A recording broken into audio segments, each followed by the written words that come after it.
Hello and welcome to the Thinking Cap Solutions podcast, talking everything content, audience engagement and leadership. My name is Kay. Welcome along, Mickey Maher. Corey, lovely to see you. Great to be here. Before we actually rip into this episode, I think it's worth reflecting on the previous episode, which was a conversation we had around the tragic Selwood family. Pretty raw. It was really emotional. Feedback was wonderful and humbling and overwhelming because I struggled to listen back to it, hear both of us in the emotional state that we were. But if we don't show that vulnerability and encourage other men that it's okay to not be okay. One of the responses was from a guy that said that we're about to go on a boys' trip and you know what, we're going to put that on our agenda. And one of the first things we're going to do a round table and check in on each other. And someone else that said, you know what, it actually sort of prompted me to actually check myself that I'm clearly not in a happy state at the moment. I actually need to have it open up to a mate, so I'm going to do that. So thank you. I was in a very remote place in Esk and totally disconnected and off the grid. I had three blokes that I was with, and that episode actually promoted a discussion. Two of the guys I knew really well. One guy I didn't know at all. We ended up having this discussion around how we look after our own mental health, and four blokes over a beer at a pub, getting real, getting down and dirty. And that's why we put it up there, because we need more chats like that. So thank you to everyone who sent it through. And you're right, mate. It was, I think, well worth putting up. But we're going to change gears, focus on a mindset that's really become a part of our DNA. We always walked into a radio station each day. We always set up the day as winning the day. Basically grabbed that philosophy and we've just twisted it slightly for brands and businesses. Rather than win the day, we believe in seizing the day. We have a broader philosophy, which is always on, and that is being consistent with content, understanding your audience, and showing up with intent time and time again. But inside of that, there's a layer, and what we're going to talk about today is the idea of being in the moment and winning the moment, being relevant today, reacting when it counts. So let's unpack it, seize the day, whether it's a news story, a public holiday, a community event, a viral trend, something happening in your suburb. For you, Mickey, what does seizing the day look like in practice? Well, it comes to connectability and relatability for me. And I think the thing here is this is not rocket science, but the reality is there's a lot of brands that don't do this. Some do it really well. And, you know, you think about things like, you know, massive brands like McDonald's that have got deep pockets and big organizations behind them to help them do that. But it doesn't necessarily take that to help seize the day. But what it does, when you do it and you do it consistently, it showcases a different part of your brand personality. It also showcases your ability to connect with your audience in a meaningful, relatable way that resonates with them. So we're not asking you to start doing things that are really foreign and not relevant to your brand. We're not asking you to do things that aren't necessarily relevant to the audience that you're chasing here. But there are so many moments every single day, every single week across a whole year that will allow you to seize the day in a way that's meaningful, in a way that will engage your audience, because you need to stand for more than just the product and service that you're selling. We talk a lot about that, Corey. The importance of showcasing your brand personality and your point of differences. This is just a different way of showing your personality through easy, seizable moments that happen regularly in and around where you are.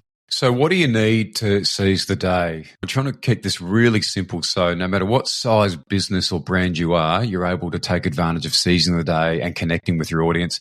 And it starts with something that we talk about a lot, and that's a content strategy, your tone, your goals, your brand DNA. What do you want your audience to feel? Mickey, why does strategy matter when you are trying to seize the day? Well, a strategy gives you that clarity and the intent. Why are we doing this? How will we do it? And what's the aim? What's the outcome that you want here? And a great content strategy is there to complement the product, the service, complement your marketing strategy in a way that enriches your presence and perception in the market with an audience that you're trying to attract or one that you might already have. So strategy is really clearly defined. So you're not just throwing stuff at a wall and hoping it sticks, because the risk with that is inconsistency. So strategy gives intent. Strategy has a clear outcome in mind, and strategy gives you the process that you're going to go about this. Again, you don't need a big team in this. You don't have to be a mastermind at content necessarily. Reflective of the size of your business, where in the cycle your business is, you can adapt a content strategy and ability to seize the day irrespective of a brand new business, one that's been doing it for 50 years, a team of one or a team of 100. You can tailor one reflective of where you're at and the size of your business. So that strategy is really the map and the North Star. And if you don't have that, then everyone's not going to be on the same page. It's really important. The underlying element that's key to that strategy is just knowing your audience. As a business and a business owner or part of a brand, you should be really in tune with who your audience is, particularly if you're seeing about the coalface.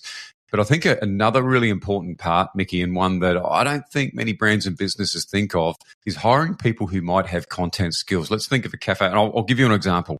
So I've got a cafe that I go to, which is on the beachfront, and there's girls in their age between, I would guess, 19 to 27. Wonderful at that public relations. Like when you go up there, you feel they've got the warmth, the smile, and they chit chat, and they're talking to the locals as well. They're forming relationships. But when those conversations aren't happening and they're not busy, they're pretty much just kind of standing around. I look at that and I go, imagine if they had a strategy, understood who the audience is, and were empowered to actually create content for the cafe. I think it would be incredible what kind of results you would get. So having that frontline staff who have some content savvy has major benefits for your brand, right? We also have this philosophy, mate, that everyone's in the content game. So even no matter what product or service you're selling, we're all in the content space in regards to you need to be able to create content in a unique, fresh way that promotes it in a different way that captures the audience and how they expect to consume you now. So part of that needs to be a content mindset. So yeah, you're right. It's when you're onboarding someone, who has the content smarts to understand how to attract an audience. And I would suggest in most cases, it's a broad statement, but in most cases, anyone that you're employing probably under the age of 25 is quite savvy in social media. In fact, they probably might already have their own YouTube channel, being some kind of influencer, or at least creating content already for their audience on social media. So how can they embrace your brand's objectives and create content that's reflective of the audience that you're after? It's just smart business, because not everyone can afford to have their own content function. But surely there's people within your organization right now that can contribute to either the creation of or the ideation of content. I don't think for a second we're suggesting that the primary function and what they're actually hired to do is not an important piece of when you're hiring someone. But if I was a mechanic and I was hiring some young bloke and an apprentice, I'd be playing a bit of discovery around, okay, well, if they've got a passion to F1 and they're already on Instagram, that could be something you could tap into as a brand, which extends beyond just a product and a service, and you start connecting on a content level. So I think it's more about having something that you can have in the onboarding process or when you're recruiting, just to get a sense what kind of abilities they might have in that content space. I'll take it a step further too, Mickey. If you are really serious about being in the content space, look at rewarding those staff who actually get you some reach and create amazing content, which also helps retention. Another thing when you work in the creative space, Mickey, and we know this through our media careers, there's an amount of excitement that builds into the culture when you allow that creativity to take place. So all of a sudden, I'm not just wiping tables and making coffee. There's so many different benefits, I think, that can come from having a really creative, content savvy element to your brand or business. In particular, but not exclusive to, anyone that's hiring people under the age of 30, 35, because that's typically a space they're in anyway. So, you know what, as you said, when things are quiet in the restaurant or in the cafe or whatever, or even at your shop, if you sell cars or whatever, you know what, they're probably on their phone creating content, interacting with content anyway. Why wouldn't you want them to use that time while they're on your payroll to be thinking about and creating content for your brand?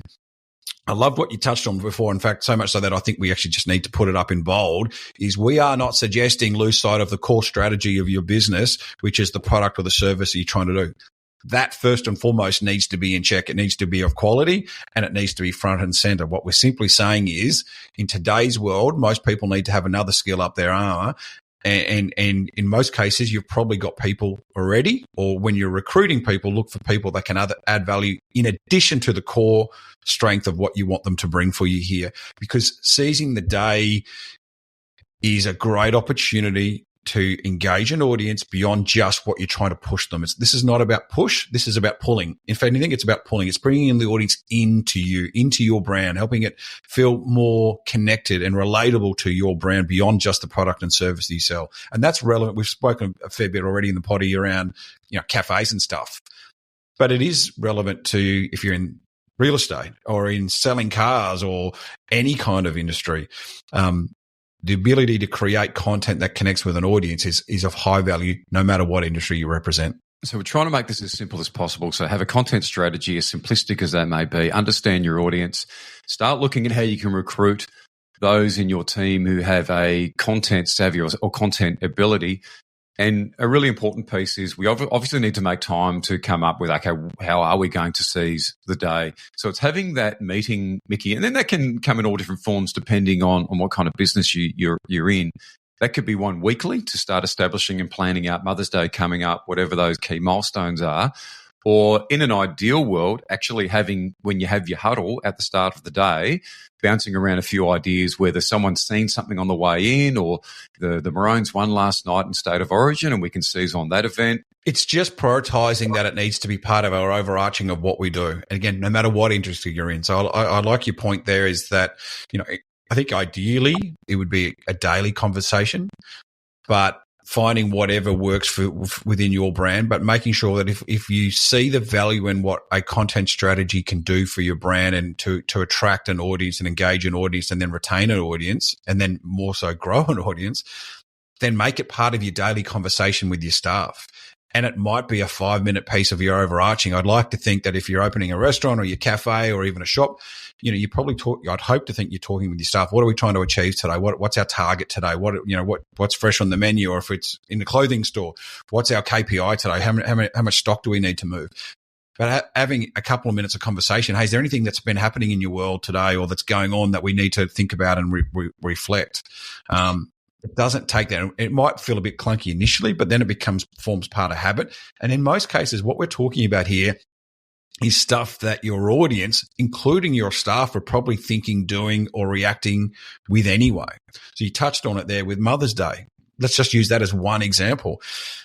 A seize the day moment there could be we're a cafe. Hey, for Mother's Day, bring your mum in for a coffee and we'll shout her the coffee. Very simple idea, but it's relatability. Why everyone's talking about Mother's Day anyway. If you're not, then you're missing an opportunity to interact with your audience. But it's a nice, fun way to drag in an audience and then reward your customer loyalty as well. There's a bunch of different things you can do. There's obviously elaborate concepts that you can come up with to seize the moment, but there's such simple ones. And let's just kick a few around. A chalkboard and having a saying at the front and being consistent with that. And I do know a restaurant that does that. Every day that I walk past, they have a different saying, which is usually very playful. People take photos of it because it can be quite poignant at the same time. Now, for the cost of nothing except for potentially just Googling a phrase that ties in with your business, that is an easy seize the moment content solution. Real estate, another one that that they could be taking advantage of the moment. Many agents that don't is around interest rates. There's a constant talk around the affordability of housing in Australia and the impact of interest rates. Yet it's very rare that you see real estates that jump on their socials to engage their audience to say, here's what's happening with interest rates and this is what it means if you're looking to buy or sell in this area. I mean, simple stuff, but shows credibility, but also potentially attracts an audience to list with you. Yep. Major bands playing locally or something within your suburb have their playlist on the day of the concert or the day previous to the concert. Again, your zeitgeist and you're seizing on what is relevant and potentially something memorable. People picking up the sonic trigger of, they're playing this band because they're playing locally on a Saturday night. Wear the band merch for the day around that. There's so many events that go in your local community that you can go, how do we jump on board that? Because it's relevant, because people that come to our shop will already be thinking it, doing it, going to it, or whatever it might be. So what are we doing to embrace that as well and showing, hey, we're just like you. We're looking forward to this too.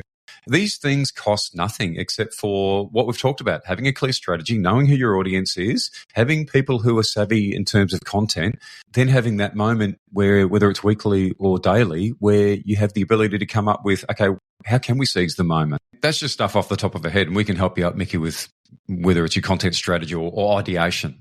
Yeah, look, we can absolutely work with you on to help build a content strategy or to help better understand what seizing the day could mean for your brand. We've spoken a lot today around cafes and things like that, but as we also touched on it stretches across all industries and we can help you with that.